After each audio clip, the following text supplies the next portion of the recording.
Hello, today we are making the internet sensation Dalgona Coffee. To see what's so good about it, here's how to make it. Well, the recipe is quite easy to follow. All you need is sugar, coffee, and water, or milk, or a dairy alternative of your choice. And the idea is to mix equal portions of these three ingredients. So for 2 glasses of Dalgona, we prefer to mix 4 full tablespoons of each ingredient. So that's 2 tablespoons of sugar, 2 tablespoons of coffee, and 2 tablespoons of water per glass.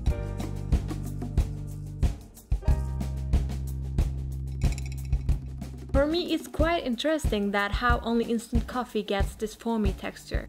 So I did a bit of a research. The methods of making instant coffee goes 2 separate ways. One being spray-dried and the other is freeze-dried. And these production processes, well, former being the best at it, make particles easier to hydrate. Additionally, sugar slows down foam's collapse with its viscosity. These factors are why you get a thick, creamy, foamy texture.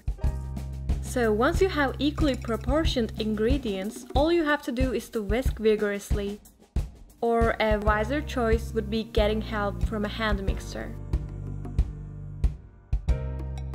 Once frothy, you can pour this on top of a milk base with some coffee ice cubes.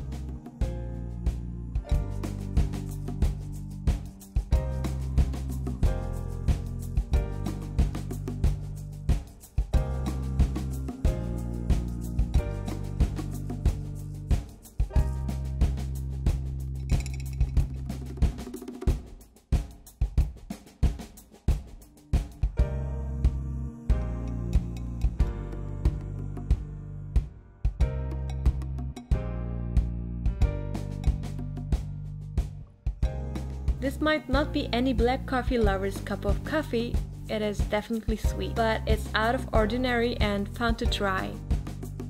Coffee flavor is still present but subtle. All in all, it's a nice summer drink and feels a bit like a coffee ice cream. Thanks for watching, leave a like if you liked it and comment down below what would you like to see us make in the next videos. Until then, subscribe and be a member of our club.